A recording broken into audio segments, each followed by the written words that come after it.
We have new CNN reporting on the federal felony indictment against New York Attorney General Letitia James.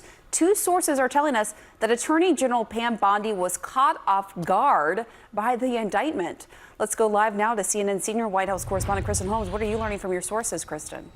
Yeah, and this comes after CNN had already reported that the Attorney General and the Deputy Attorney General had been hesitant to bring charges against James because of the information that they had heard from Eric Siebert, who was at that time the U.S. Attorney in the Eastern District of Virginia. So he's since left that post. Halligan, of course, appointed by President Trump to be that handpicked U.S. Attorney in that district. And we are told Halligan did not coordinate with the Department of Justice on this. That is why these officials, including the Attorney General herself, were caught off guard. Now, it had seemed to be relayed at some point to these top officials that Halligan would be pursuing the case, but no actual details were exchanged between Halligan or the Department of Justice main branch on when it was going to happen. So when this announcement came, when Halligan actually secured this indictment against James, it was news to the top DOJ officials. Of course, as we know, Halligan had brought the case against former FBI Director James Comey. We also know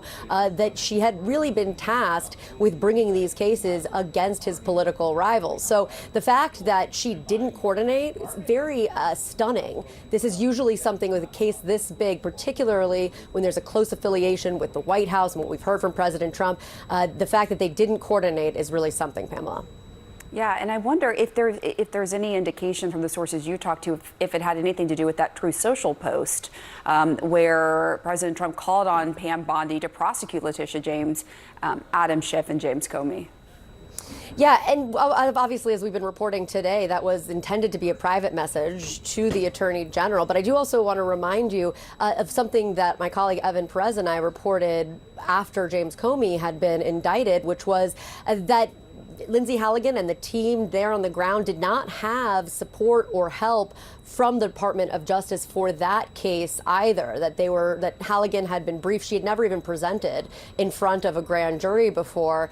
And instead, she was briefed and prepared by agents and officials, attorneys at the FBI, not the Department of Justice, before she actually went before the grand jury. This time, I am told that she was not prepared. She didn't work in terms of by the FBI. She didn't work with the FBI or the Department of Justice before presenting that case and then securing that indictment. Wow, quite the reporting there. Kristen Holmes, live for us from the White House. Thanks so much. Evan Perez, I want to start with you. So many questions. So many questions. So many questions. Let's just start on the James indictment, because it is interesting that the U.S. attorney that the president put in place, who happens to be one of his former defense attorneys, was once again, just like with the Comey indictment, the only prosecutor on the case. So what are you hearing from your sources? Is that because she wanted to be the only one on there, or is it because others didn't want to take part? So at this point, she has decided she is going to do this alone. She's not going to wait and try to ask people in the office. So no one in the office was actually told to come on the case and refused. The same thing in the Comey case. She was aware, fully aware of the opposition within the office to this case, as well as to the case against James Comey. But she decided, obviously, she arrived 2 weeks ago knowing full well what the president wanted. And she decided that she was going to bring these cases and let the grand jury decide what it would. And, you know, we have to say, look, I mean, this is only her second time going before the grand jury, and she's managed to both times get indictments that she was looking for. In the Comey case, she got 2 out of the 3 charges. But what it shows you is, you know, the president's former personal attorney knows her remit, and she is going forward with cases that she knows are very important to him, which has been a hesitation inside the department, right? We've seen this in Trump season 1 and Trump season 2 now.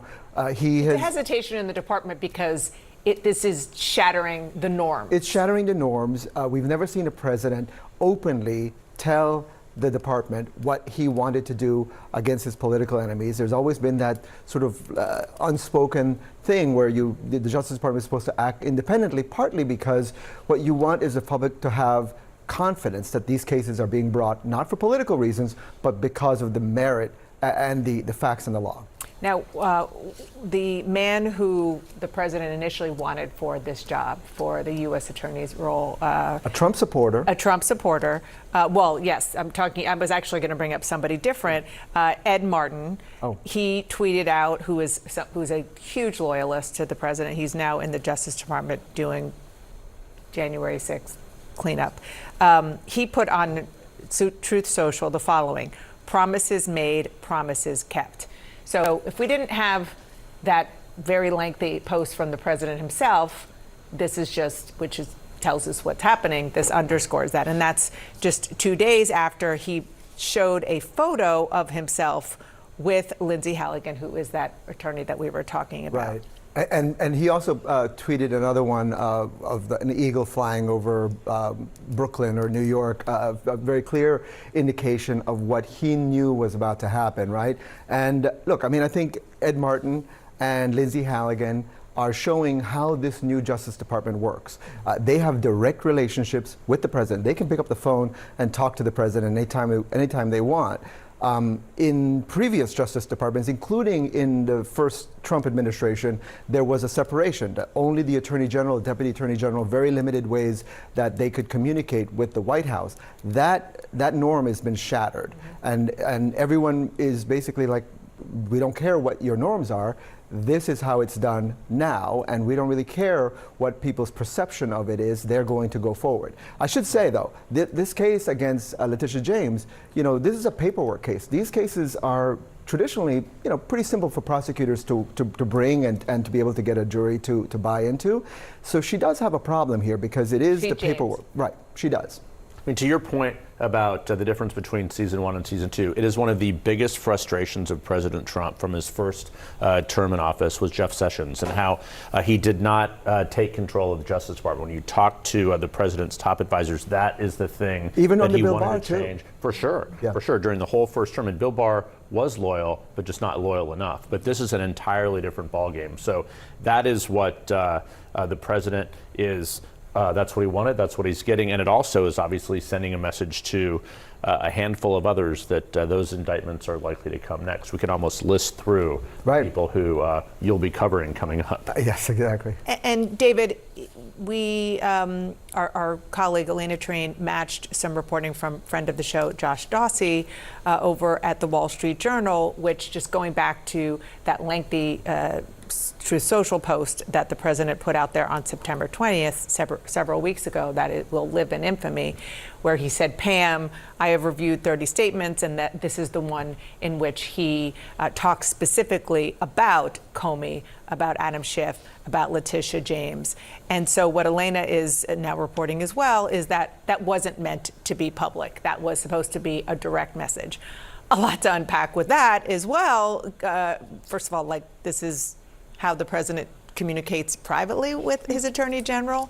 Not just the method, but obviously the substance, particularly since most of this are things that he has said publicly. Well, that I think is key, right? Yeah. I mean, yes, this clearly was intended, according to our reporting and others, as a direct message, but in no way is it different from what he was saying publicly for everyone to be able to hear him and understand what his directive was. Although the fact that it was intended as a direct message, I would imagine, Evan, correct me if I'm wrong for the lawyers you talk to, but that'll come into a selective prosecution case as a data point that I would imagine defense attorneys would bring. Oh, absolutely. These are exhibits that are going to be used in a motion to dismiss this and in the Comey case as well, because, I mean, it does show that the president is putting his weight behind this. Yeah, I mean, it shows him directly pressing her to do something very specific. We talk about the other folks who likely get indicted. Adam Schiff is on that list. You'll probably be covering John Bolton is coming, right? Yeah, in the next weeks or so. You mentioned some names. Let's just...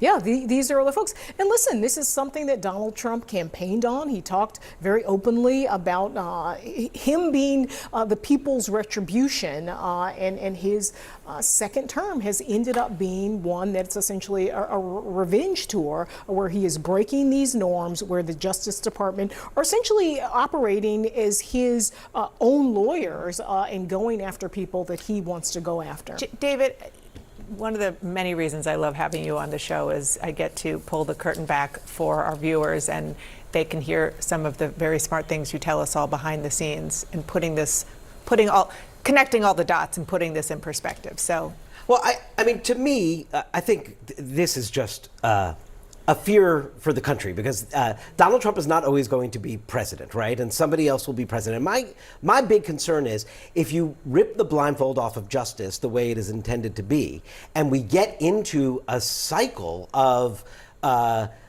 partisan political retribution through the justice system in this country as administrations change, I don't know how the American people are going to have any faith in a truly blind justice system. And to me, that's, I'm not saying we're the potential slippery slope. I think we are on that slippery slope. Yeah.